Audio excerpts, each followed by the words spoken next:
记录把玩时光，我是推广特，欢迎来到最新的一期开箱点评。那今天呢，我们在镜头面前一起来把玩分享的玩具呢，就是眼前的这款来自 Marvel Legends 现货了一段时间的 Iron Man 双人套。这一套呢，其实是绝境装甲的一个再版，但是做了一定程度的升级。你可以看到，曾经的绝境装甲就是那个古父巨魁套装里面的这一款呢，它在胸腰的切分里面只有2段的球形关节，就仅此而已。但这一次呢，做了一个折腰的设定，官图上面依旧可以感觉这边好像做出了蝴蝶关节，但是到底有多大的这个范围，或者说是不是一个假的蝴蝶关节啊，我们只有拆开了才知道啊。然后另外一边呢，又是我不太喜欢的 Marvel Legends 的西装素体，因为我觉得 Marvel Legends 在做西装素体的时候，一直没有给出一个很好的解法。但是乍看之下，这一款满大人，怎么说呢？我觉得目前这个西装长版的这个西装的外套看起来是非常服帖的，双头雕的配置，然后其中的一对手型呢是把它的10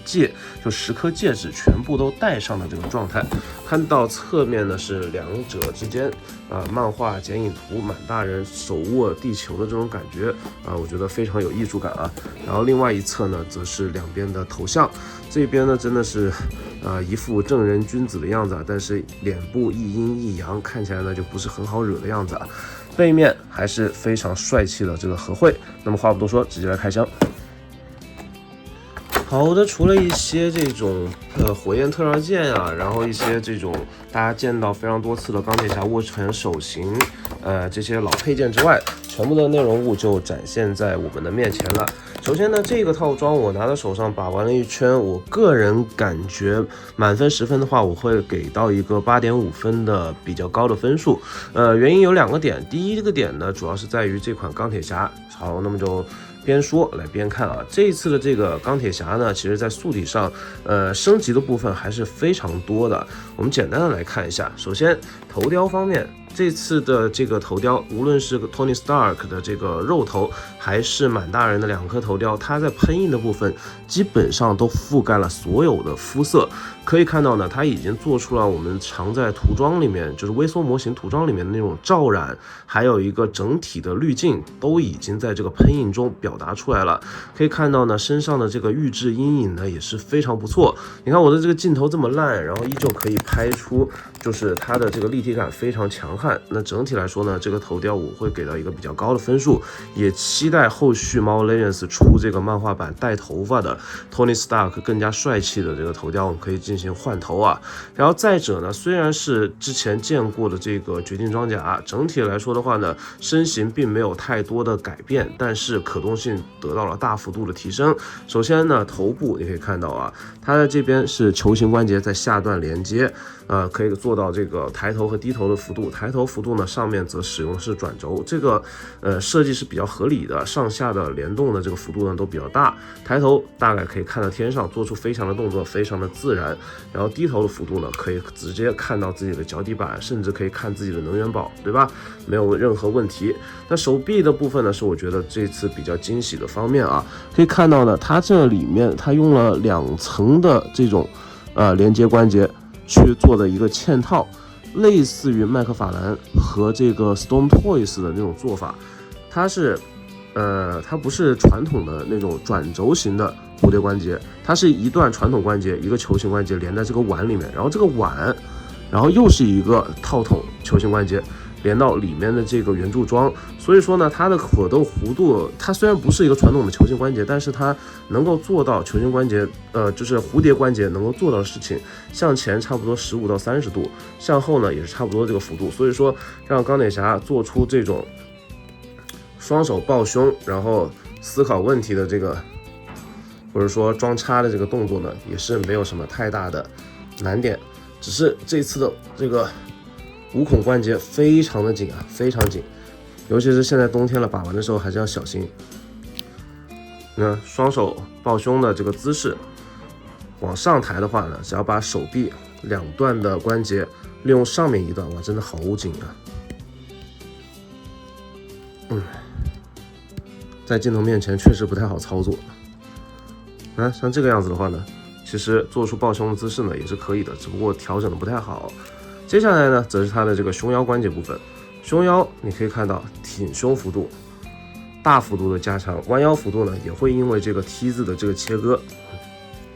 得到巨量的提升。同时呢，左右侧腰依旧保留，这一点呢，我觉得非常好，因为作为装甲系的玩具，这两边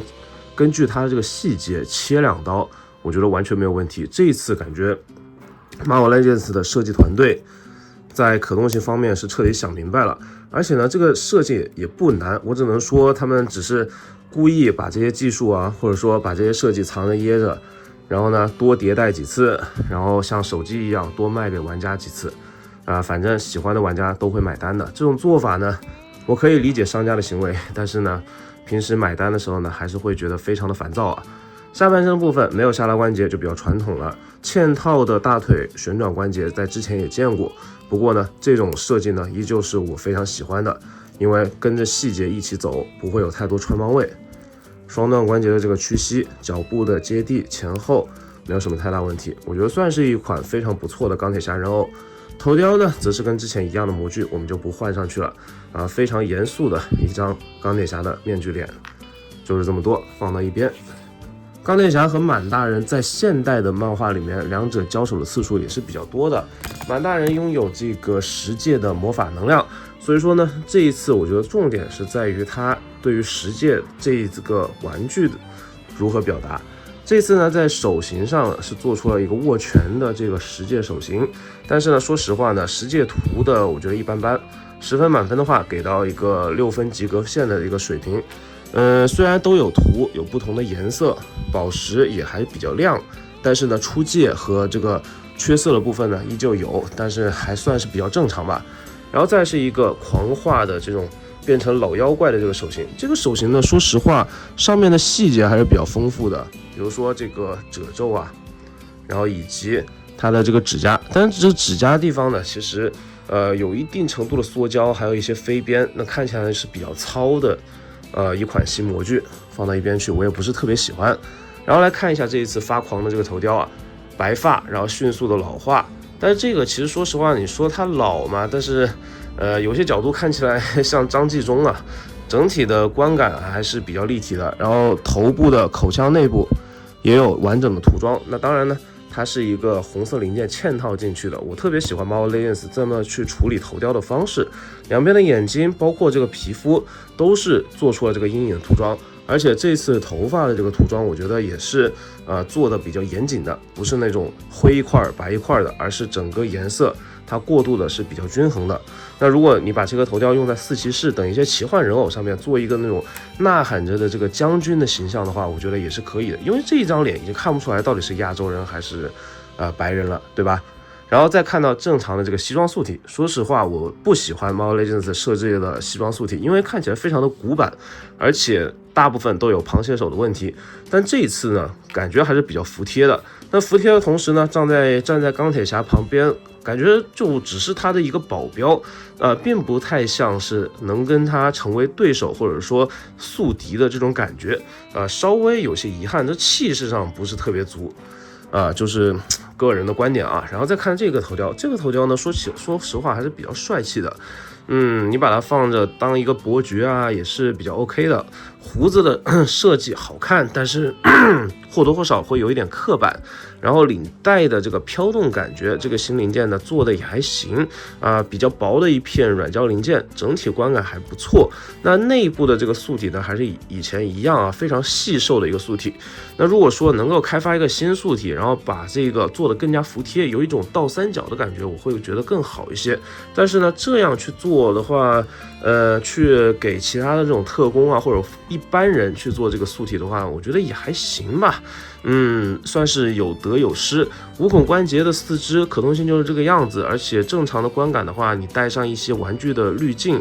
可以忽略掉这个关节的这个不协调感。整体来说还是不错的一款玩具，可动性基本上不太会被这个干涉到，同时呢，你甚至可以把它这个披风当做凳子去使用啊，就可以这么一摆，是一个比较搞笑的玩法。那这边呢，可动性没有什么太大的亮点呢，就不多做赘述了。其他的这个手型，我说实话，这个曼达林或者说这个满大人，真的就是这一套的一个搭子啊，